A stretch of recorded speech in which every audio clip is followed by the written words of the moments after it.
We have here with us Dr. Shivkumar Utture, who is the executive member of Maharashtra Medical Council, and Dr. Dheeraj Khurrana, who is the president of Indian Stroke Association. Firstly, welcome here, sir. So first, I would like to ask you a few questions about what has happened in Maharashtra. The MCI guidelines making credit points mandatory. When it is, if and when it is implemented across the country, what kind of time frame are you looking at? I mean, for it to be achievable. Well, as far as Maharashtra is concerned, we have already done that. It is in place in Maharashtra. And we have been talking to MCI and we have been talking to the other councils also, because Karnataka Council, Gujarat councils have taken all the inputs from Maharashtra. Though they have not yet made it mandatory, the point system is going on over there. I think what they will have to do is, and what we have already done over here in Maharashtra, is that to get a legal status for this, you have to get a government notification and a GR done. Then, because what is the role of the MCA? Whenever MCA puts the rules and regulations, they say that this should be followed by the state councils. It is ultimately the duty of the state councils to make it a must or a mandatory issue. They can just advise, MCA can just advise, but it has to be implemented by the state council. And we did this over here by getting the government to notify that it is compulsory, your re-registration is linked with your CME points. I think if that all the councils do it all over India, then it would be easier for them. There would not be any resistance. So, how easy or difficult do you think it is to take this across the country? I think it's not a very difficult task. Of course, coordination and uniformity, as we are all been talking about, a uniformity about how the grading is done for the CME points. Once that is done and all the medical councils, they agree upon that and follow a uniform structure, which is the need of the hour, a uniform structure for CMEs across the country, so that the crosstalk, as we call it, is understood by each and every one. We should not have a disparity from one state to the other. It will take time, but since the awakening is already there, the awareness is there, this is bound to happen over the years, as people will understand how important it is to be updated, not only for their own sake, but also for the sake of their licensure and updating themselves. So this was, I think, is bound to happen in the coming times. Sir, now regarding Maharashtra, now that it is mandatory, it's been mandatory over the last... Yeah, now almost 6 years. 6 years, yeah. So, sir, do you see any basic patterns with respect to urban doctors and rural doctors? No, see, basically what we have done is that we have started what is known as the accredited organizations and associations, which is across the board all over Maharashtra. So now the main problem was while doing a physical CME, initially these CMEs used to be held only in the bigger towns and cities. And doctors who were working in small towns or in villages, they used to find it very difficult physically to attend because the travel time, the expenditure, the loss of practice hours and everything. So we have seen to it that almost around 450 organizations are accredited with MMC, following the rules and regulations what MMC has put in. Especially it was a big help from the IMA branches all over Maharashtra. I think IMA has around 205 branches all over Maharashtra, even in very small areas. And they are regularly now holding CMEs. And that is why the acceptance is much better in Maharashtra. Because today, if I am working in a small,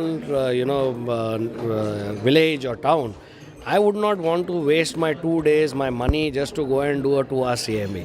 Whereas if it is there somewhere where I can immediately go there on a Sunday, attend and come back for my practice on a Monday, I am willing to do that. So that's how we have been thinking. And all this is possible because the council has been working with the organizations.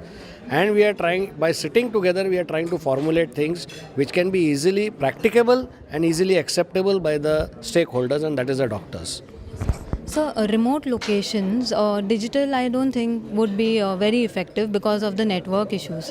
What other means do you think, apart from a doctor going somewhere, do you actually see a role for example, journal readings?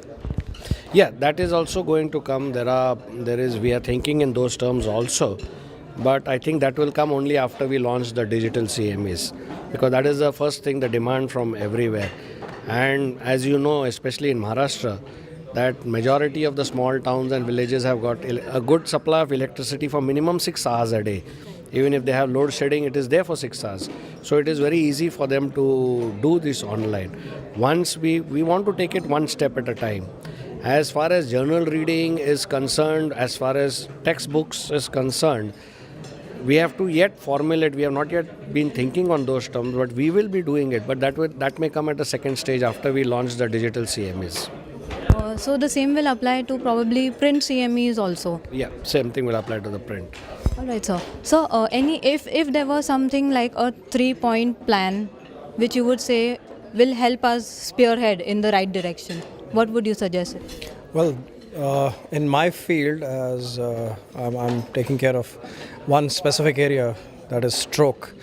And stroke is slated to be, in fact, considered even presently to be one of the leading killers of the country, as well as the leading cause of disability. So the 3 points which I would think is, firstly, is to educate public, educate, and educate, because not only is it important to treat, but it's very important for the people to be knowledgeable about the disease. Because more often than not, most of the patients, they do not reach well in time for stroke conditions like stroke, and they delay, and this delay is what costs them a life. Because stroke can be treated only in the early few hours. Then secondly is treatment. Apart from offering treatment, we need to have education to physicians about this, because even physicians are not aware of so many things in this field of stroke. So a two-pronged approach of education in a wide manner to the public, education to physicians, a basic education. Because one is a CME level kind of an education, which can be structured in a way that physicians at the peripheral level can be educated in a different pattern, and those at the secondary or the district or the tertiary care level can be educated at a different level. These can all be structured. And finally, what needs to be done is availability of a basic structure like a stroke unit. Just like all across the country, the health ministry has made it mandatory for coronary units to be available. Stroke units happens to be an extremely important aspect to curtail the morbidity and mortality with stroke. So if that happens, and stroke unit doesn't have to be advanced. It's only the concept of a stroke unit which needs to be propagated across to all levels. You think the two can be clubbed? The two can be clubbed. In fact, that has been one of the strategies, that a stroke and a coronary unit can be clubbed. Only the major, because the time factor is the same for both of them. Both need to be acting fast. Stroke a bit faster. The physiologies are different, but the team principles remain the same, to act fast in time. So both can be actually clubbed, and this is what we are seeking in the future, to have some kind of a regulation where stroke units become mandatory in different levels of care. So, a final question to both of you. What would be your expectations out of game in the current...